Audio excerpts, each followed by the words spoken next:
आपल्या शहरातील घडामोडी जाणून घेण्यासाठी पब्लिक मीडिया चॅनलला सबस्क्राईब करा, लाईक करा आणि जास्तीत जास्त शेअर करा।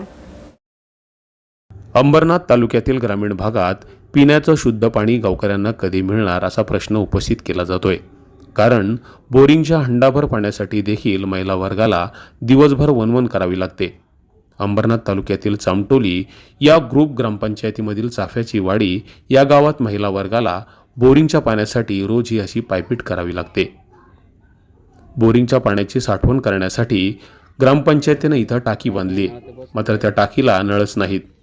तिची पूर्ण दुरावस्था झाली आहे। गावामध्ये जलजीवन मिशन या पाणीपुरवठा योजनेअंतर्गत 1,25,00,000 रुपये खर्चून चाफ्याची वाडी, बेंडशीळ, चिकण्याची वाडी, ताडवाडी, देवळाची वाडी या गावांसाठी पाणीपुरवठा योजना राबवली जाते। मात्र गेल्या 3 वर्षांपासून हे काम रखडलेल्या अवस्थेत आहे। त्यामुळे गावातील महिलांना बोरिंगच्या पाण्यासाठी देखील वणवण करावी लागते।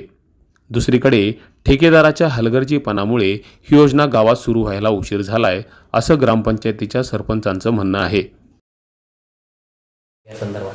आमचा ग्रामपंचायतच्या वतीने तिथे बोरिंग मारलेली आहे आणि ते बोरिंगचं पाणी त्या सेंटेक्सच्या टाकीमध्ये हे केलं आहे आणि त्या टाकीतूनच पाणी नळांद्वारे पुरवठा चालू आहे। आणि त्यामुळे लहान मुले जिथे खेळतात ती मुले ते नळ तोडतात, मग त्याच्यामुळे वारंवार आम्ही ग्रामपंचायत ते नळ दुरुस्ती करतोय तिथेशी। आणि जी योजना आता चालू आहे आमची, तर त्याचं विहिरीचं काम चालू आहे आणि पूर्ण तर झालं आहे, फक्त जागेचाच प्रश्न आहे तिथे। तर त्याच्या ग्रामपंचायतीच्या वतीने आम्ही त्यांचा लवकरात लवकर पाठपुरावा करून घेऊ आणि आम्ही पुढील वरिष्ठ कार्यालयामध्ये पण त्यांची तक्रार केलेली आहे। तर अंबरनाथ तालुक्यातील चामटोलीच नाही तर प्रत्येक ग्रामपंचायतीमध्ये पाणीपुरवठा योजनेमध्ये कोट्यावधी रुपयांचा भ्रष्टाचार झाल्याचा आरोप माहिती अधिकार कार्यकर्त्यांनी केलाय। या संदर्भात त्यांनी सगळी माहिती अधिकारात मागवली आहे। या भ्रष्टाचाराची चौकशी करण्यात यावी अशी मागणी देखील माहिती अधिकार कार्यकर्ते करतायत। दरम्यान या भ्रष्टाचारामध्ये प्रशासकीय अधिकारी आणि ग्रामपंचायतीमधील लोक देखील सामील असल्याचा आरोप या माहिती अधिकार कार्यकर्त्यांनी केलाय। आता मी चामटोली गावाचे माहिती अधिकार खाली माहिती मागवली। 35-36 लाखाचं काम आहे ते, फक्त मोटर पाण्याची आणि पाईप हेच टाकलेत। तर याचं नुसत्या पाईपांचा आणि मोटरचा खर्च हे 35 लाख रुपये काढलेत।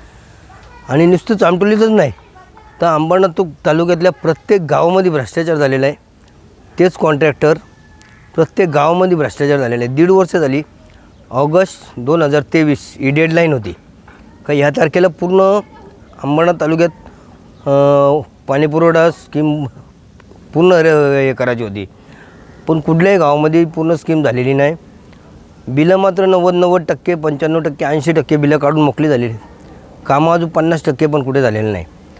आणि फिल्टर 2023ला 16 लाखाच्या फिल्टरची बिलं काढलेली आहेत। अद्याप फिल्टर विकतसुद्धा घेतले नाही, कुठं आणून आत्ता मी उपोषणाचा अर्ज दिल्यानंतर फिल्टर आणून ठेवलेत, पण अजून फिल्टर बसवलेले नाही। तर पूर्ण अंबरनाथ तालुक्यात भ्रष्टाचार झालेला आहे, त्याची चौकशी व्हावी यासाठी मी वारंवार पाठपुरावा करत आहे। पण तिथले अभियंता असतील हे बिलकुल दाद घेत नाही कसली। आणि मी पाठपुरावा केल्यानंतर ज्या जेईनी भ्रष्टाचार केला आहे त्याची तात्काळ बदली केली, म्हणजे यांचे हात बरबटलेले आहेत म्हणून हे कुठंतरी ते लपवावा, भ्रष्टाचार उघडकीस आणू नये म्हणून त्याही तात्काळ बदली करायला घेतले। नवीन जेई आणून ठेवले, त्यांच्या माथ्यावर हे सर्व मारायला घेतले, पण त्यांना यातलं काही माहिती नाही, ते उत्तर द्यायला टाळाटाळ करतात। तर याची पूर्ण चौकशी व्हायला पाहिजे। पूर्ण अंबरनाथ तालुक्यात जो भ्रष्टाचार झालेला आहे त्याची चौकशी व्हायलाच पाहिजे अशी माझी तात्काळ मागणी आहे। त्यामुळे खरंच या योजनेत जर भ्रष्टाचार झाला असेल तर त्याची सखोल चौकशी करण्यात यावी। सरकार पाणीपुरवठा योजनेसाठी पैसे देत आहे, मात्र ते कुणाच्या खिशात जात आहेत याची चौकशी व्हायला हवी। Public media, Ambarnath, Chamtoli.